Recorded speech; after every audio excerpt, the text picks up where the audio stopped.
next strum pattern is very similar to the first strum pattern we learnt, in that it's all down strums, 1 and 2 and 3 and 4 and.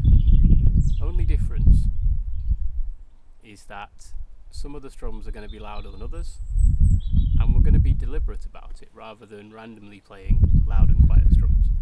Randomly playing loud and quiet strums can sound quite nice. That improvised variety in your strum patterns can be a nice thing. But it can also be really cool to play specific patterns of loud and quiet strums. I'm going to show you the most common one. This is actually probably one of the most common rhythms that there is in music of the past 100 years. Probably more than that as well. So I'm going to do this on let's do this on D, B minor, G and A. I'm going to do all down strums, and there's going to be 8 down strums, and it's going to go like this: loud, quiet, quiet, loud, quiet, quiet, loud, quiet. That was 8 strums altogether.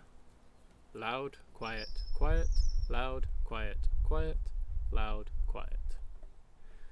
So the tricky thing here that most people find is that you do loud, quiet, quiet, same again, loud, quiet, quiet, and then just loud, quiet.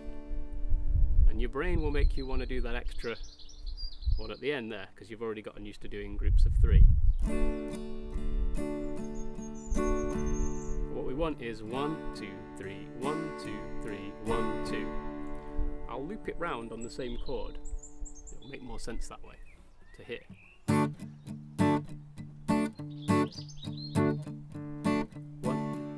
2, 3, 1, 2, 1, 2, 3, 1, 2, 3, 1. Now I'll do it in a chord sequence. 1, 2, 3, 1, 2, 3, 1, 2, 1, 2, 3, 1, 2, 3, 1, 2.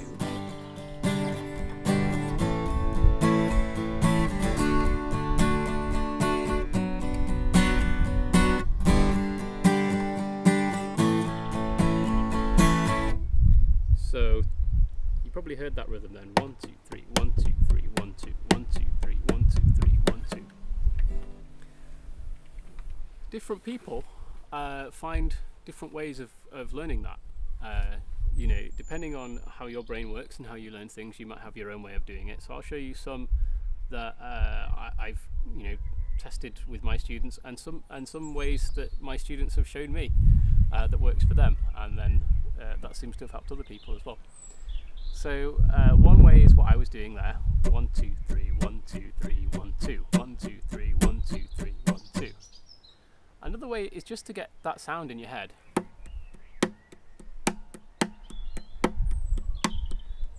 If you can hear that in your head when you're playing, dun dun dun dun dun dun dun dun dun dun dun dun dun, then that might help you as well. Some people prefer just to learn the sound in their head and then try and match it with what they're playing. 1, 2, 3, 1, 2, 3, 1, 2. Some people prefer to slow it right down and just count everything that they're doing.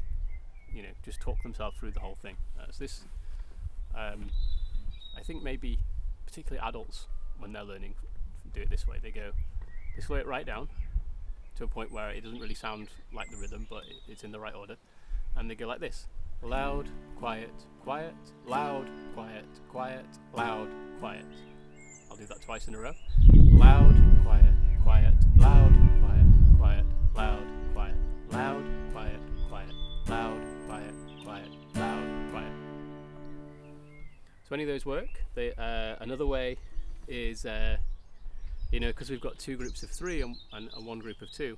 2, 3, 1, 2, 3, 1, 2. A lot of people like to choose a 3-syllable word and a 2-syllable word and say those while they're playing. I remember teaching this to a group of students once, and to the horror of the other students, one kid said for his 3-syllable word was pineapple, and his 2-syllable word was pizza, which I think is a wonderful combination, but many of the people in the room at the time disagreed.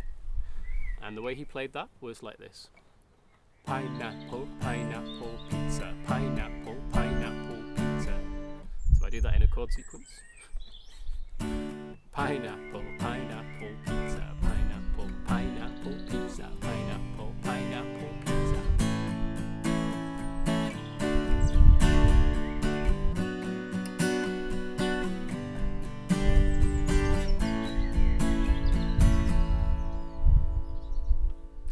And the way you distinguish loud and quiet, it can just be hitting the strings not as hard. That can make it quieter.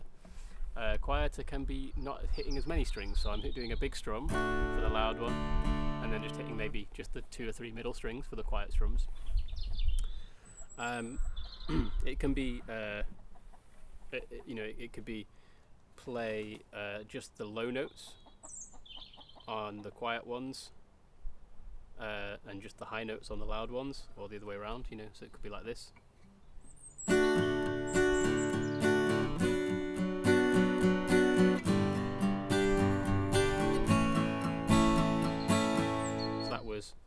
High notes on the loud ones, low notes on the quiet ones. It could be the other way around.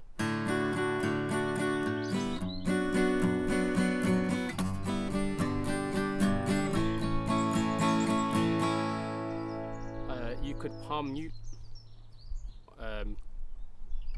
palm mute everything and still do loud and quiet.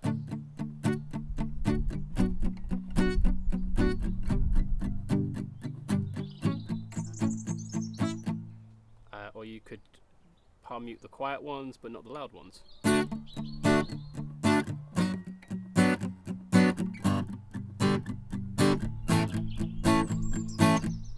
This can sound good with or without a pick.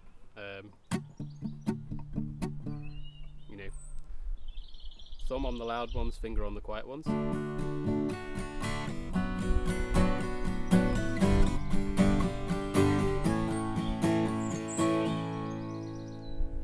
Anything where you're playing loud, quiet, quiet, loud, quiet, quiet, loud, quiet. Anything where you're playing that is worth practicing, because that accent or that rhythm is in so many songs.